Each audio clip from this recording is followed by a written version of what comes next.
It's very moving. It is. It is. Yes. So Hairless here.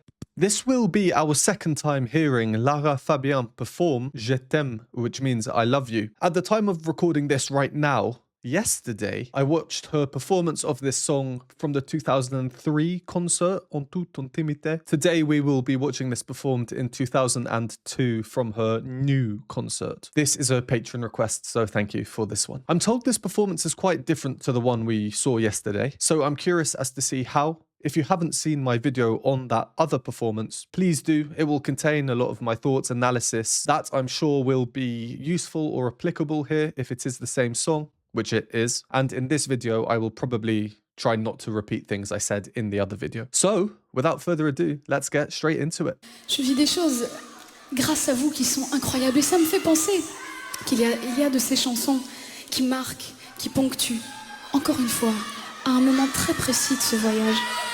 Un instant magique, un instant qu'on n'oublie pas.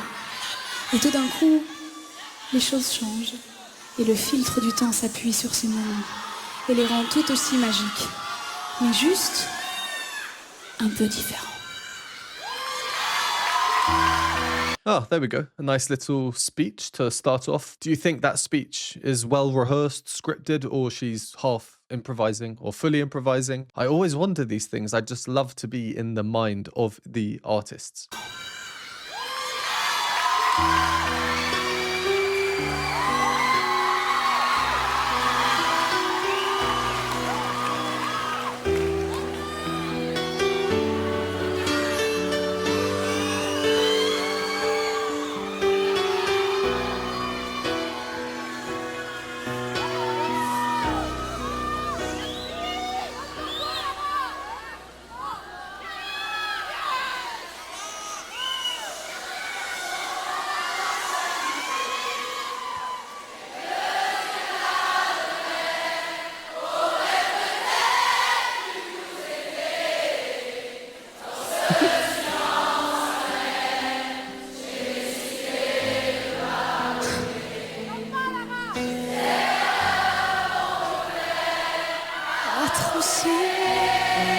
Ah là, vous m'avez pris de court, là. La petite fille pour moi. That's nuts. The whole first verse, basically. The whole first verse. I mean, you could see how shocked she was there.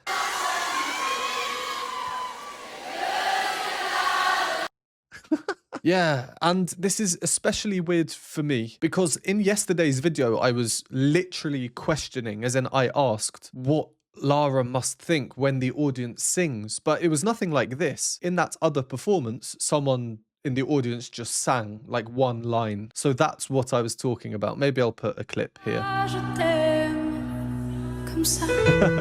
The audience member shouting it out early. I wonder, one, if Lara heard that, and two, if she did, what she'd think of that. It's an emotional song. I'm sure it's great knowing that all your fans watching you know all the words, but would that be a distraction? Would it throw her off? Would she think, oh, come on, why are you doing this? Or do you think she's thinking, yeah, you know the words, go on you. Well, here, what we've just heard, that's far more extreme, far more wholesome. The whole first verse, as I said, where I've paused here, that's the start of the second verse. Well, let's do our first pause here. Copyright, you know how it goes. If you don't want to hear my thoughts on what we've heard so far, go to the timestamp. To be honest, there's not too much to say. The piano arrangement sounds the same. Let's just listen to the opening.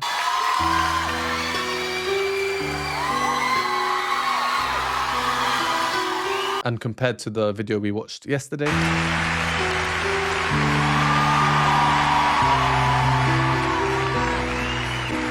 slightly slower tempo here. Slightly different emphasis on some of the notes. But the arrangement is the same pianist as well, Pierre Grimard. Oh, I find it difficult to pronounce that in the true French style. Pierre Grimard. Yeah, not good. I didn't do that well, did I? I spent a good portion of yesterday's video, which I hope by now you have watched. So thank you and apologies if I'm repeating. But I spent a good portion of that complementing him, his playing and the piano arrangement as a whole. This introduction, what we've just heard, I spoke about the little hemiola in there, the suspension. Later on, how you get all the clashes that move down and up and down. Like I say, I'm not going to repeat myself in this video, but just know I think really highly of this piano part and of this pianist. The suspension just before Lara comes in, so basically what the piano is doing, kind of like a diminuendo, gradually getting a bit quieter. This is in the 2003 performance. There's the suspension resolving down to the third. Just played once. And the bass part down the octaves. Here though, it seems more intense, like it's building up to something. I'm sure they had no idea it would be building up to the audience coming in.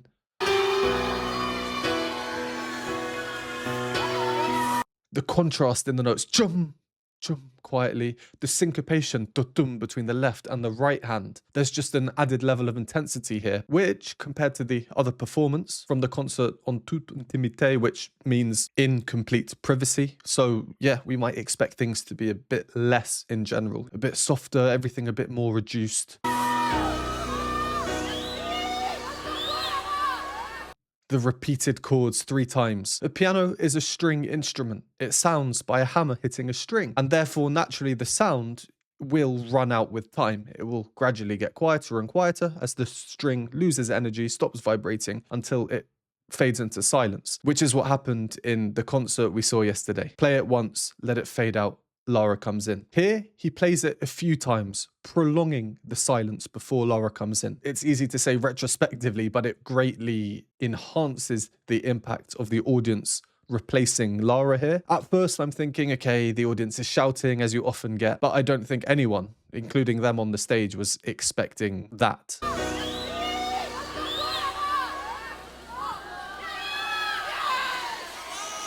I wonder what's going on in her head at this moment. Is she thinking, oh, they're shouting, I'm going to wait till it eases down before I start singing? Or can she hear the murmurs of the tune coming through?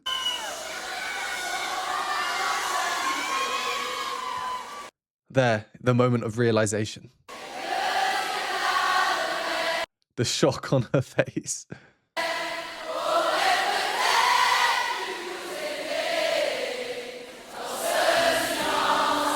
And I really like how Pierre comes in there. It's a really nice touch, and Lara will know him better than anyone here. I'm sure they trust each other massively in terms of the musical decisions they make on the night. Often in these performances, things don't go as you might expect, whether for the better or for the worse. You have to adapt. Improvise, overcome, you adapt. So this is good because he's working well with the audience. He's accompanying them. They are now completely part of the performance, but also it's sort of a cue to Lara, like this is the song, you're not dreaming, we're going to carry on, are you going to sing? Et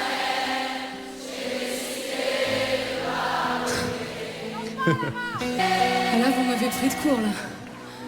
D'accord. She tried to sing a bit of the first verse just at the end, didn't manage it. Let's carry on from where we paused the second verse. D'accord, petite fille, comme moi, souvent te réclamer, presque comme une mère, tu me bordais pour protéger. Je t'ai volé ce sang qu'on n'aurait pas dû partager. À bout de mon rêve, je vais crier.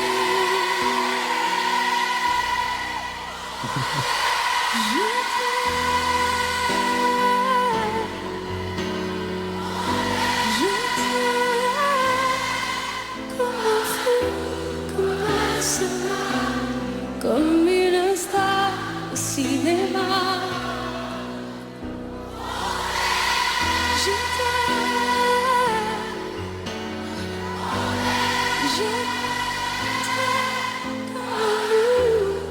comme un roi, comme un homme que je ne suis pas.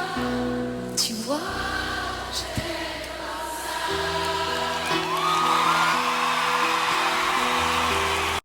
Oh, there's the black and white as well.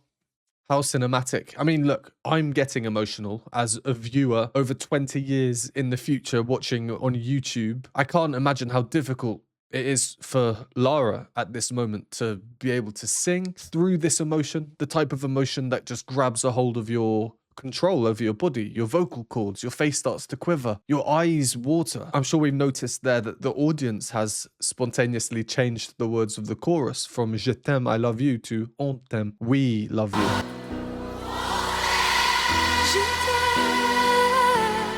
The audience really belting it out. It's very moving. It is. It is. Lara was going through a particularly difficult time in her personal life when this was happening. So it must have been unbelievably supportive to have an audience like this. I can only imagine how much it would have lifted her spirits, boosted her morale. And this audience to singer interaction. Que je ne suis pas, tu vois, je t'aime. It's special, really special performance. Now, this is still music. The piano is playing, people are singing. They are pitches that we can notate. It is music. It is a song. And I am viewing it as music. So I'm naturally thinking about musical things like I do when I make these videos. And I'm just fascinated by the fragility of Lara's voice, how weak it is, how airy it is. Like I say, the emotion is winning in the battle against her body's control over itself. And how it contrasts the crowd, where if you just take the crowd sound from an objectively technical perspective, the word barbaric is coming to mind. I don't know why. That's not the word I mean. But it's just this untechnical, loud mass of sound that we're hearing. Coming off at different moments, some people sliding up, sliding in. Of course, we can't expect anything more from a crowd spontaneously singing. So please don't be that person who comments, oh, so Hairless, they're not all opera singers. Yes, I know that. My point here is, it fascinates me how you can have that sound versus Lara's sound, two complete opposites. And they work really well. They conjure this atmosphere, this emotional atmosphere that I've not really seen or experienced before.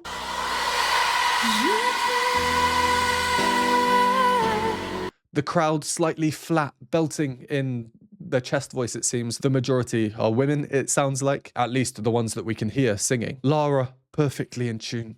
More delicate tone, head voice. And in my head, I've got this weird image of like the transfer of energy or power.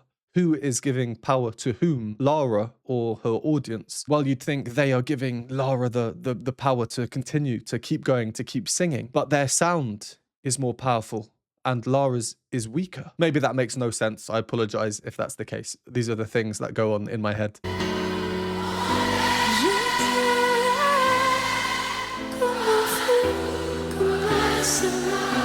And the very unnatural and unintended syncopation brought about through the audience singing very regimented, Lara with much more freedom, tempo rubato, slowing down, speeding up, coming in a bit late, makes for a really interesting dynamic. If you enjoy these videos or find them helpful, please consider supporting me. Patreon has a bunch of exclusive benefits, behind the scenes videos, additional reaction content, Q&A videos, and more. For a one-time donation, you can donate me a hot chocolate at the Buy Me a Coffee link, or become a YouTube member for these groovy emojis and membership badges.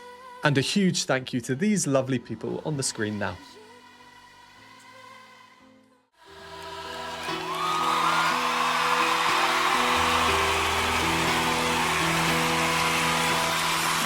Quand je t'ai confié tous mes sourires, tous mes secrets, même ceux dont seul un frère est le gardien avoué.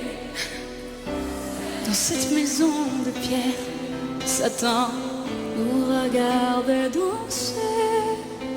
J'ai tant voulu la guerre de corps qui se faisait la paix.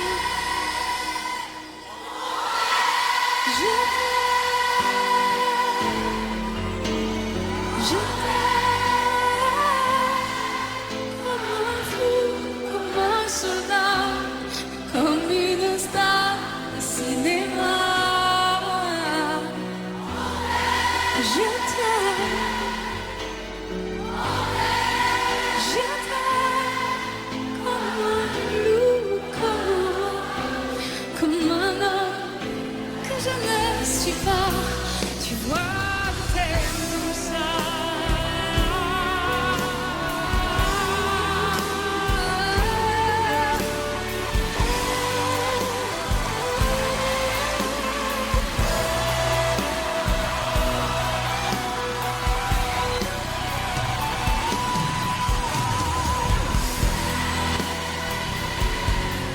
Yeah, nice. Power to the crowd. I wonder if she had any idea at all that something like this would happen. Did the crowd know in advance? Was there a group of her superfans who said, you know what, in this concert, when Je t'aime comes on, we will sing the chorus, or we will sing the whole song as they've done? Did they plan it? I guess not. And if they didn't, it shows how quickly word can spread around a crowd. What's a comparison I can think of? Kind of like chanting at a football game or a soccer game for those of you in the States. We do what we want, we say what we want. We want our ball back, we want our ball back.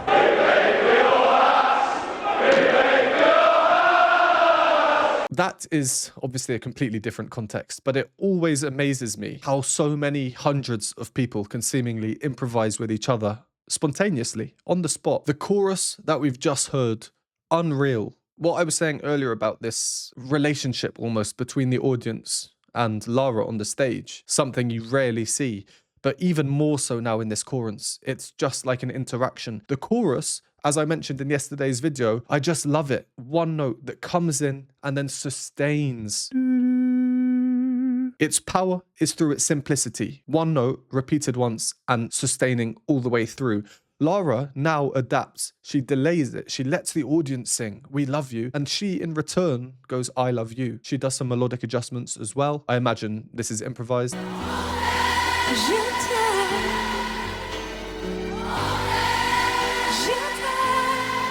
Really cool to see. I really like it. There now is the first real change, other than obviously the audience singing compared to the performance that I watched yesterday. But there's the first real change in the instrumentation. Later on, just before we paused, we see now we have the guitars, the drums. It's become almost like a rock type performance. We'll get to that in a moment. Here, though, we have the violins sounding. Oh, really high. Quite synthetic sounding.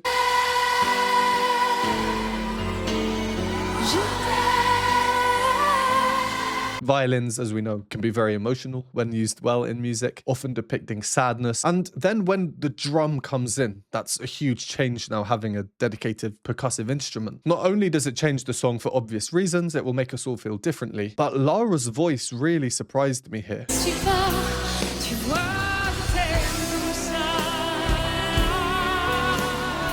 That sounds like a different person almost. Much more of a type singing. Only for a little bit though. As she's standing up, she's been sitting the whole time as well. So I wonder if that has anything to do with the change of sound. And as the vowel sound then changes, it opens up, we can hear her return to her normal Lara voice.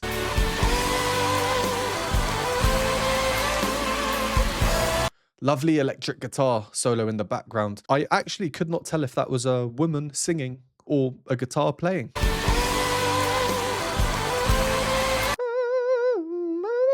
That line there. It's often considered that the cello is most similar to the human voice in terms of its timbre. Well, maybe there's an argument for the electric guitar.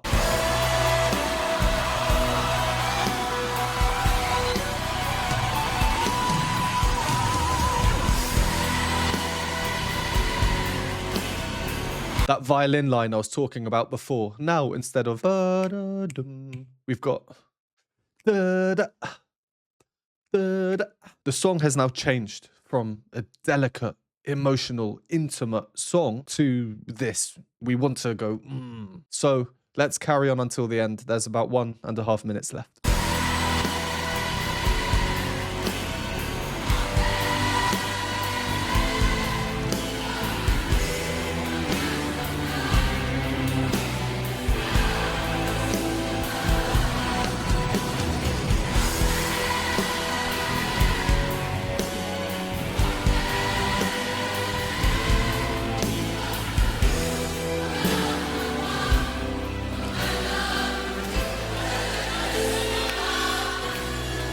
Tu vois, je t'aime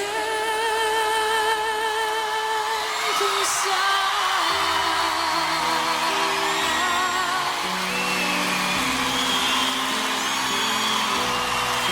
Tu vois, je t'aime comme ça.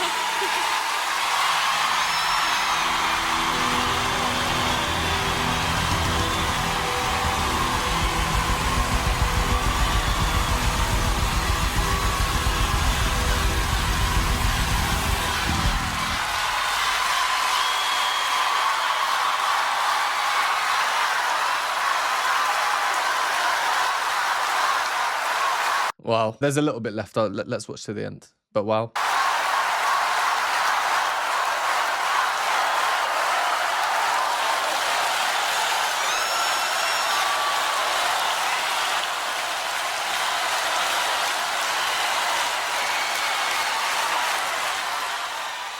Yeah, it must have been amazing to be there, experience that. I was thinking in a weird way how maybe Lara liked that. It gave her voice a rest. We know how tiring these performances can be. Well, even if her voice rested, her mental state, her body, her physical emotions, feelings definitely did not rest during that. I am sure of it. Not much more to say about that final section. The audience completely took control. She let them. The other musicians just went for it. They played their parts as normal. Even the backing singers, which made for some really interesting musical ideas, such as here.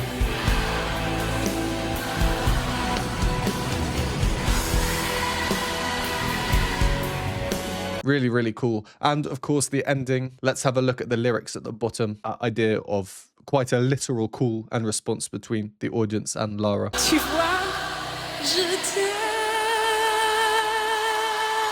Hold it on.